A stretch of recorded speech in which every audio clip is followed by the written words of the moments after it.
669th King James Version Bible read, and I'm reading 2 Corinthians chapter 11, verse 9 to 10. And I also prepared some Koine Greek words here, just few words, not all of them, and I'm gonna provide the paraphrasing verse 9 and then paraphrasing verse 10. So let's just read first. Verse 9. And when I was present with you and wanted, I was chargeable to no man. For that which was lacking to me, the brethren which came from Macedonia supplied. And in all things I have kept myself from being burdensome unto you. And so will I keep myself. All right. Verse 10. As the truth of Christ is in me, no man shall stop me of this boasting in the regions of Achaia. All right. So verse 9. Let's talk about verse 9. So the first Koine Greek word that we will be talking about is the one that is kind of uh, somehow confusing if we're going to read it today. The first line, and when I was present with you, when I'm with you physically, so that's what it means. And then and wanted. So what's the meaning of and wanted? So what does Apostle Paul means on this word, Koine Greek word, that has been translated by the translators of KJV using the word wanted. So, the actual word is hustereithes, which means, actually before the meaning, which KJV translators translated using the word wanted. But in actual meaning or lexical meaning, to lack, be in need, fall short. So to lack, or be in need, or fall short. So in English context, was in need. So if you're going to just read it, and wanted and was in need, and when I'm with you and when I'm physically present with you, I was lacking. I was in need. All right. Now the next line. I was chargeable to no man. So I was chargeable to no man. So chargeable. Let's try to dig deeper on the word chargeable. So the actual Koine Greek word for the KJV translation chargeable is katenar kesa. Katenar kesa. So the actual meaning of katenar kesa or lexical meaning is to burden, to oppress, to be a dead weight. I'll be using that word there, that phrase, to be a dead weight later on. To be a dead weight. So chargeable, the actual lexical meaning back then is to become a burden to someone, or to oppress someone, or to be a dead weight for someone. Now, the next word is lacking. So I was chargeable to no man. So we got that. I was not a dead weight to any man. For that which was lacking, for that which was lacking. So the word lacking in Koine Greek word is husterema. Husterema. KJV translated it to the word lacking. The actual lexical meaning: need, deficit, or what is lacking. So need, deficit, or what is lacking. Now, the next word that we will be talking about is the word supplied in KJV. So, for that which was lacking to me, the brethren which came from Macedonia supplied. So, the word supplied. In KJV, supplied, in Koine Greek word, it is pros, pros, excuse me, pros ane play rosan. Plesane play, prosane play rosan. Plesane play rosan. Plesane play rosan. In lexical meaning, to supply fully, fill up by adding to. KJV, supplied, but lexical meaning, to supply fully, fill up by adding to. Fully supplied. All right. Now, the next word is uh, And in all things I have kept myself from being burdensome unto you. Burdensome. Let's talk about the word burdensome. So in Koine Greek, the word burdensome, it's actually abare. And the actual meaning, lexical meaning, is not burdensome or weightless. Weightless or not burdensome. So, by the way, I'm just gonna provide a trivia. Um, on verse 10, we've heard or we've read the word or the location Achaia, and also in verse 9, Macedonia. So, just a quick trivia: Macedonia, um, as Apostle Paul sent his epistle to Philippi, hence Philippians, and Thessalonica, hence Thessalonians, First Thessalonians and Second Thessalonians. And those regions are from or located at Macedonia. All right. And now Achaia, there's two regions there, or at least two regions, but the first one is Athens and the second one is Corinth. So in Achaia, where Apostle Paul sent two epistles, but those two epistles is just in Corinth or just for Corinth, not including at Athens. So and in Achaia, where Apostle Paul sent two epistles in Corinth, hence First and Second Corinthians. I just cannot recall if Macedonia is on the northern part of Greek and Achaia is in the southern part. But either way, they're both in Greece. Sorry, Greek in Greece. It's just either north or southern. So I just forgot. Anyways, so I will keep myself. Later on, I will explain that. I will share my thoughts about that. But let's talk about Second Corinthians chapter 10 first. So the first word or Koine Greek word we will be talking about is the truth. In KJV, the truth. In actual Koine Greek, aletheia, aletheia, aletheia, aletheia. Lexical meaning truth, truthfulness, reality, or genuineness. Or where is it located in KJV? As the truth of Christ is in me. Now, no man shall stop me of boasting, of this boasting, of this boasting. Later on, I'll explain what's this boasting that Apostle Paul is talking about. But let's just talk about that word.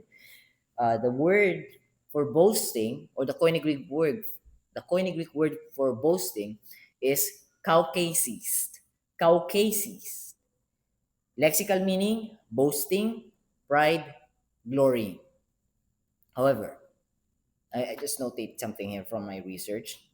Apostle Paul is not boasting about himself in a sinful sense. So he's not boasting about himself in a sinful sense, meaning being prideful, egoistic, and arrogant. No. In an immediate context, from verses 7 to 10, I've read verses 7 to 10 as well, he is speaking of his refusal to be financially supported by the Corinthians. Why? So that no one would accuse him of preaching for money from Corinth, from the believers from Corinth. Because why is it necessary to be discussed? Because if you could remember on our past Bible reading, Apostle Paul keep on refuting and doing his rebuttals against the super apostles or super apostles and then or slash chiefest apostles, aka also known as false preachers, false apostles. And those false apostles is not from the Gentiles. Just to mind you guys, or just to remind you guys, it's coming from the Jews. So new converts that think highly of themselves and counting their works and their good works as a part of the reason of their salvation, and not solely relying on in our Lord Jesus Christ in terms of someone gets saved or someone being saved. So they are proposing, not only proposing, they are preaching and adding traditions into the gospel, making it a different gospel, sharing a different Jesus, meaning diminishing um, the things that Jesus Christ fulfilled and accomplished, because it's them implying by their words, adding their tradition as a part of salvation. They're implying that our Lord Jesus Christ's finished work is not enough for someone to be saved. They need to do X, Y, and Z, and then add Jesus Christ's finished work before they get saved, which is false doctrine, false interpretation, and for false representation of our Lord Jesus Christ. So Apostle Paul is going against them, and they are in Corinth. So the reason why Apostle Paul is actually denying accepting support coming from the Corinthians, so those super apostles couldn't use those kind of situation to belittle and diminish the authority of the ministry of Apostle Paul in Corinth, in Achaia. All right.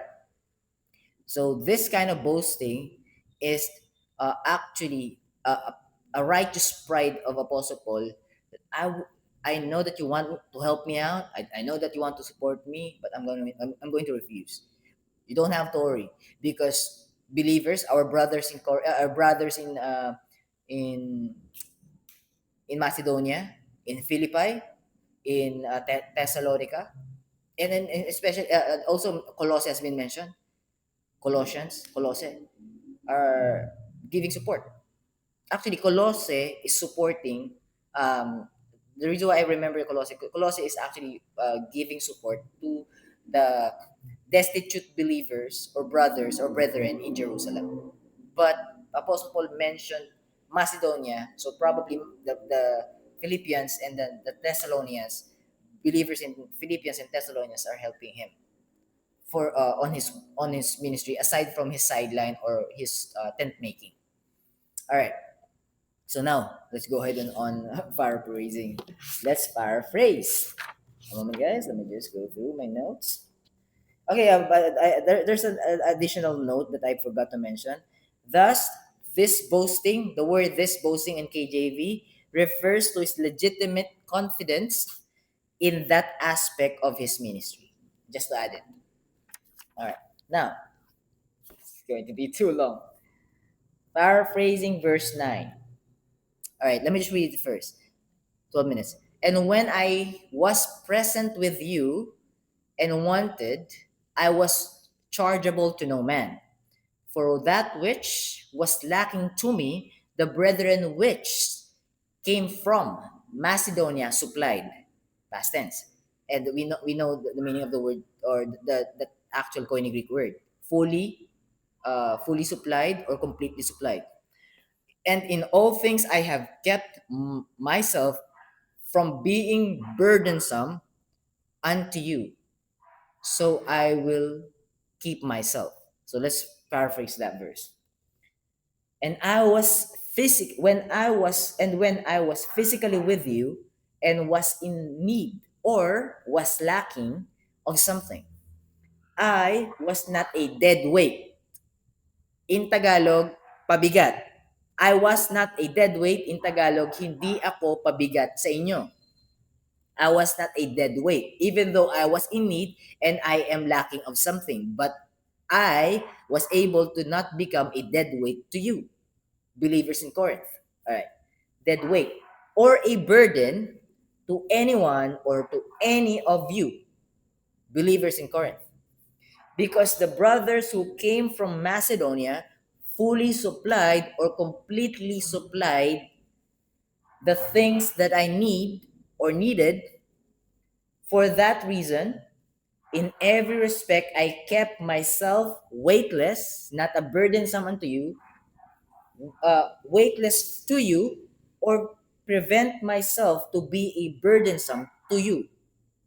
And so I will continue to be weightless, not a burden, to be weightless or not a burden to you. So hence, so I will keep myself that way, not a burden unto you, and become weightless. So I'm going to be light when I'm with you. So you don't have to worry about me when I'm with you. Actually, in introspect, I am the one who's going to be not worrying, but be uh, protective, protective about you, especially if there's wolves hiding in sheep's clothing lurking around. Hence, false apostles, false preachers. Now let's paraphrase verse 10. As the truth of Christ is in me, no man shall stop me of this boasting in the regions of Achaia. This one I completely, probably at least 60 to 70%, I've put it on my own words, just to make it simple not for believers, for new readers to understand. So this is how I paraphrase this verse 10. As the truth of Christ is in me, no one can accuse me of this phrase. He is just preaching the gospel for money. All right, let me just read it back. No one can accuse me of this phrase, of this word or sentence. He is just preaching the gospel for money. He's just preaching for money. Because that will destroy the whole argument of Christ likeness. But I'm preaching Christ. So I would rather not accept anything from you, especially if there's dominions of, or not dominion, minions of Satan, a follower of Satan, believers of Satan, demons, evil spirit lurking around. Hence, false preachers, false apostles. Right, let me just read back. As the truth of Christ is in me, no one can accuse me of, he is just preaching the gospel for money. From the believers in Corinth. So no one among in Corinth could accuse me of this way, of this accusation, which is in Achaia, from Greece. All right, that's our Bible reading for today, and those are the Koine Greek words that we discussed. Any other Koine Greek word that I didn't mention here, it's just it's like it's a word actor, at least 80 to 90% or sometimes 100% accuracy on translation. So it's like it's not actually changing the how we phrase it in actual paraphrasing. So might as well go with, or I'm just gonna dig deeper or dive deep on the words that might be confusing if we read it today, because they have a different meaning in year 1611 or year 1769. All right, because King James version has been written in 1611 and has been reconstructed because of the spellings to make it easier for readers in 1769 to read and to understand. All right. So yeah, I think that's it for the meantime. So we will be talking, or we'll be reading and discussing about Second Corinthians chapter 11, verse 11 to 12 tomorrow. It's going to be short, a few words, but still will still be meaningful and significant. All right. God bless you guys. Keep safe. I'll be seeing you tomorrow. Bye for now.